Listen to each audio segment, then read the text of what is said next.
good stuff. You know, there are many things that I dismiss out of hand. I just dismiss it. Alien abductions, I just disregard that testimony. A flat earth, I disregard that testimony. Chemtrails are medicating us from the skies. I disregard such testimony. There's a secret cabal of super elites running the world. I disregard that testimony. There's an unknown civilization living in the center of the earth. I disregard such testimony. Seeing ghosts, I disregard such testimony. Elvis is alive. I disregard such testimony. The extraterrestrial origins of crop circles, ancient astronauts, Bigfoot, Loch Ness-type monsters, the Illuminati, vampires, werewolves, skinwalkers, and the Easter Bunny. In my thinking, they're all suspect. There's some things that I just won't buy into. The Holocaust is just an Israeli propaganda that never really happened. Nope. The government has covered up an alien crash site in Roswell. Nope. The moon landing is a hoax. Nope. Princess Diana was murdered by a British intelligence agency. Nope. The tragedy of 9/11 was actually a CIA plot. Nope. The FDA and Big Pharma are withholding the cure for cancer. Nope. Jesus of Nazareth bodily rose from the dead. I believe that one. Jesus was tortured and executed, stone cold dead, entombed, and 3 days later rose bodily from death. It's not an illusion, not a trick, not a hoax, not a conspiracy theory, not a myth, not a hallucination.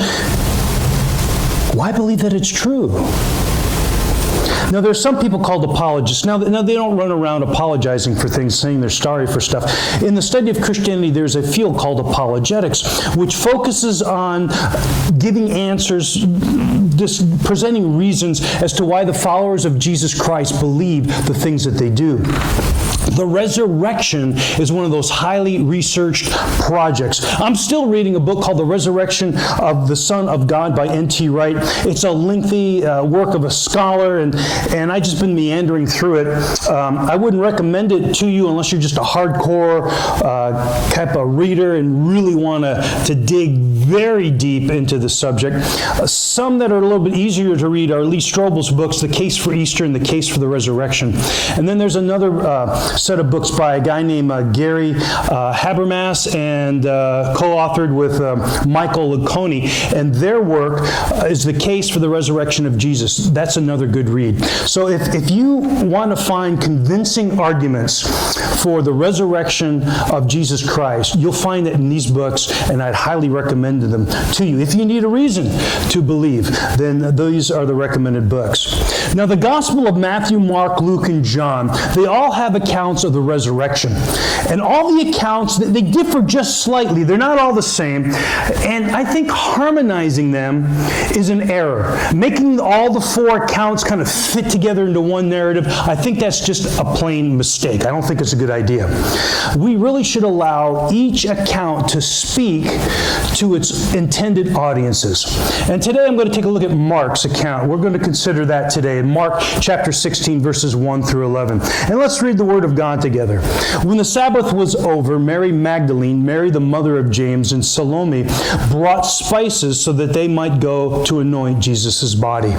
Very early on the first day of the week, just after sunrise, they were on their way to the tomb, and they asked each other, "Who's going to roll away the stone away from the entrance to the tomb?"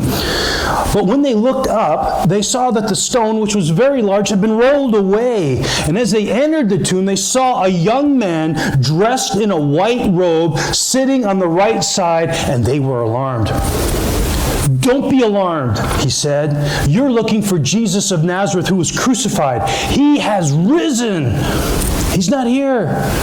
See the place where they laid him? Now go tell his disciples and Peter that he's going ahead of you into Galilee, and there you will see him just as he told you."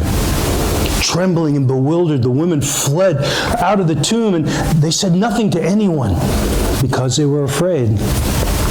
Verse 9.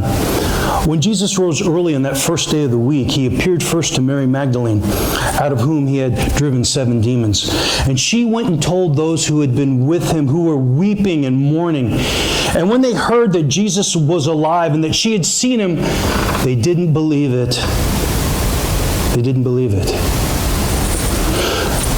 May God allow